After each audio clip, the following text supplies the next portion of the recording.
เรานะได้ยัง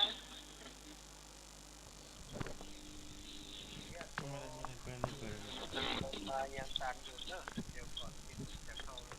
เกี่ยวกับทำใครเครียดภาคต่อไปแต่ว่าภาคสนามภาควันนี้เดี๋ยวจะมาได้เข้ามาร่วมด้วยในการตรงนี้เนาะก็บุญกับสถานยุติกันครับของอาตมาโดยของหลวงปิดโดยที่ได้ยินกับตะกี้เขาสั่งสอนเจ็ดสิบอันเดียวที่ได้ไปโอ้ถ้าอูถึงครบแล้วแต่ที่มันก็ยังมีส่วนเติมเต็มครับท่านจะเพิ่มเติมมาบางจากผมได้ยินเขาก็ปรึกษากันตัดสินใจบรรลุมันก็ยังเพิ่มมาอยู่ที่ยมพี่เนาะเจ้าเป็นลูกเน้นองค์อื่นๆหรือว่าอาจจะเป็นลูกเน้นตะวันนี้ก็ได้ก็อาจจะมีการใช้จ่ายเพิ่มเติมที่จะต้องเดินทางครับจากแม่สายมาถึงวัดไผ่หินหลายอย่างอยู่เจ้าก็ช่วยกันเนอะอาตมาคิดว่าการช่วยลูกครั้งนี้ในครั้งต่อๆไปสถาญาติโยมจะได้ภาคภูมิใจในสิ่งที่ลูกเน้นส่วนนี้เป็นคนกตัญญูได้ทำต่อไปในอนาคตเขาจะได้บุญได้กุศลครับเนาะเป็นการที่เพื่อนบอกว่าจะโอนไปทางชาตินะเจ้าก็จะมีแม่ครูธัญญาเนาะแม่สุแก้วเนาะแล้วก็จะมีทั้งแม่คือก็แม่ก็แต่แม่จะรีบจะโอนมาทางขอไอ้หนุ่ยนะเจ้าพี่ต้องโอนมาทางไอ้หนุ่ยนะเจ้าขอบคุณนั่งนะเจ้าแต่ละท่านแต่ละคนก็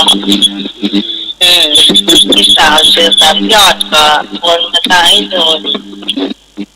เจ้าเด็กผู้ชายสามก็เป็นคิดว่าสามก็ห้าอาจจะเยอะที่ไอ้อย่างว่าเจ้าผู้ชายสามก็ห้าเด็กที่สามไม่เนาะแม่ครูธัญญาจะคิดเท่าไหร่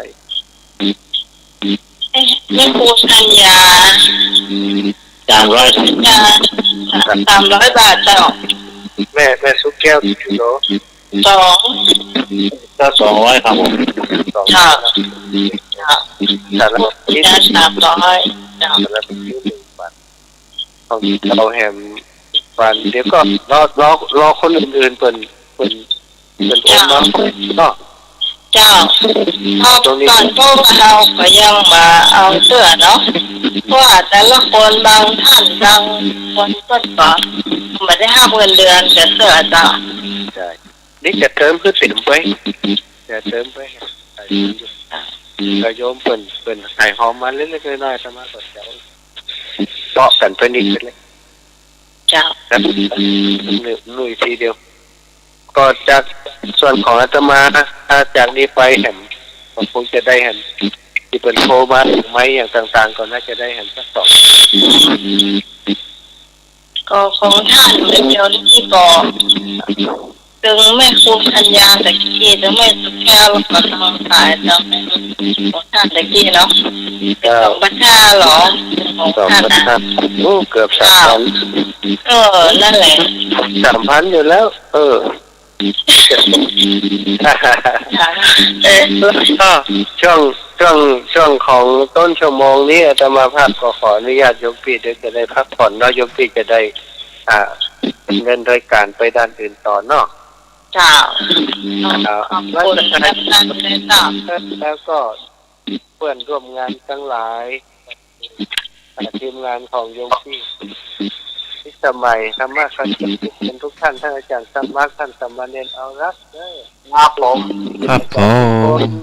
ต้องเจทุกคนทุกท่านแล้วก็สถาญาติโยมที่ครับติดตามการธรรมะใครเกียรติทุกท่านทุกคนก็ขอให้มีความสุขสวัสดิ์ทุกท่านคนประเสริฐจึงบังเกิดแก่ท่านทั้งหลายสาธุทุกแนะนำขอบคุณท่านทั้งนักเลยครับ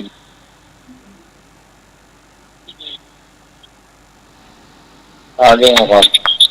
จ้ะ นี่หลายตนอยู่ครับเนาะนายเจ้าก็เหมือนน้องใหม่ขาดคิดเอาไว้นะเจ้าคือดึงเพื่อนเข้ามาช่วยเพราะว่าต้องการพบ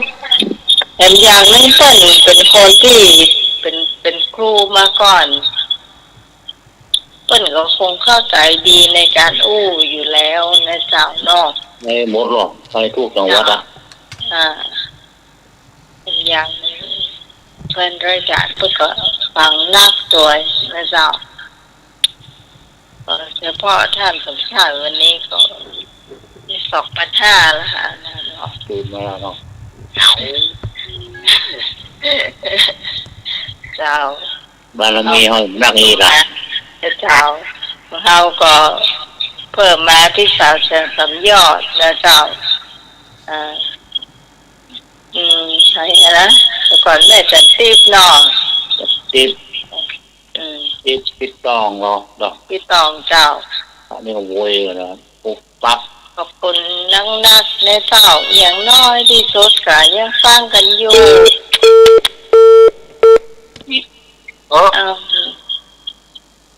ตายรู้สึกว่าเสียงมันอย่างจะดีเลยฮะตายไปเนี่ยน้ำตื้อตายลูกลุยก็ลูดคล้ายๆออกเชื่อมลูด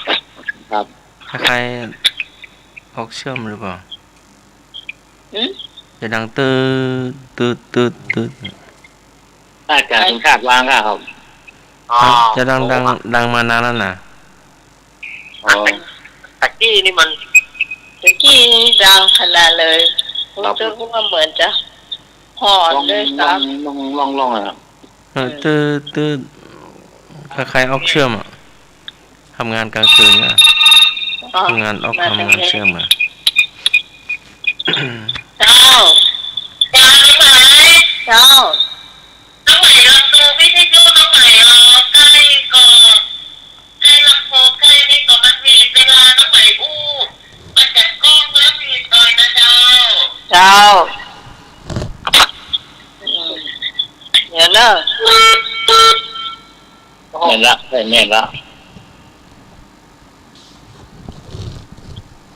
ลาทูน้ำมันหนักหวาน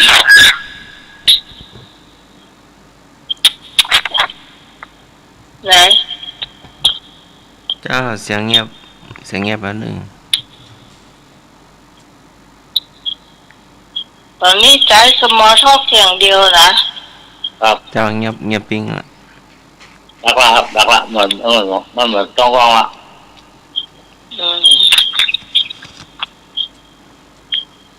เดี๋ยวมันกระดังอยู่นะผมนักนะครับผมนักอย่างเดียวครับตะกี้มันเสียงตู้อะนั่นแหละแต่ของเหมือนกับไม้ของท่านสมชาติแล้วครับแต่ก็ไม้ฮัตสระก็ยังดังอยู่เนาะแล้วก็ถ้าเบาคันเร่งก็ขึ้นกูอีดิทก็ขึ้นมาน้อยหนึ่งถ้าเอาไปเดินไปเยอะก็ดังตื้อท่านสมัครเปิดวิทยุที่ห้องส่งก็เปิดก่อนเบาแล้วนะพระอาจารย์ไม่ให้เปิดนะเพราะว่าต้องใส่หูฟัง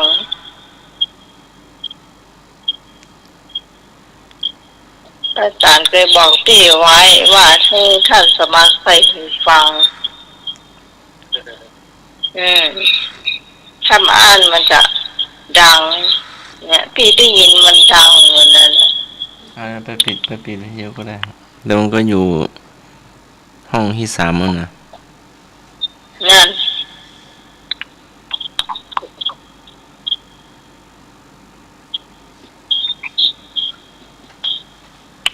เจ้าตอนช่วงนี้คุณผู้ฟังกำลังเข้าฟัง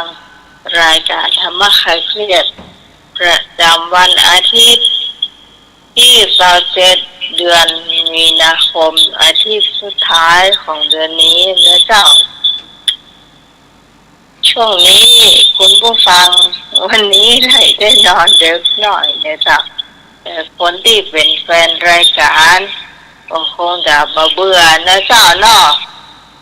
เดี๋ยวเขาจะมาทายเป็นทาเพก็คงจะตื่นเต้นกันหน่อยปัญหาธรรมะของรอบดึกนะเจ้าวันนี้นิทานของสามเณรน่าจะไม่ได้ฟังเป็นอย่างอาจารย์เนาะค่อยๆอู้กันไปตอนนั้นอันอย่างก็เขาก็เหมือนหูท่านสมากอะหน่อยแล้วไปอะฮะอะไรนะอะไรว่าเสียงดังใกล้ข้างตรงกลางอ่ะได้ยินแต่ว่าย่อยเบ่งย่อยเหรอมันจะย่อยแล้วดอกอีกนี่ลอยเป็นชั่วโมงโอ้คนได้เป็นฟาว30 กรัมก็ยังดี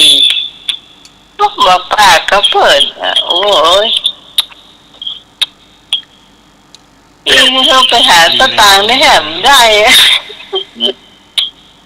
ไปแล้วไปแล้วเขาไม่ว่าไงกลับมาเลยเน้นเนาะ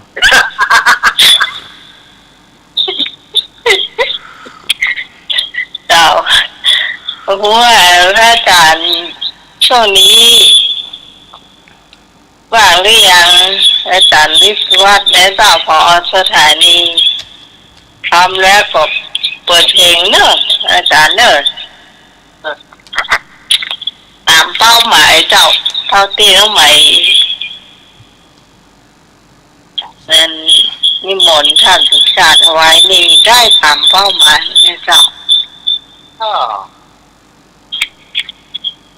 เกินด้วยซ้ำมั้งเนี่ยโตโป่งมันได้เจ้าเพราะแต่ที่มันมาอาหารมันนักแล้วลูกเจ้า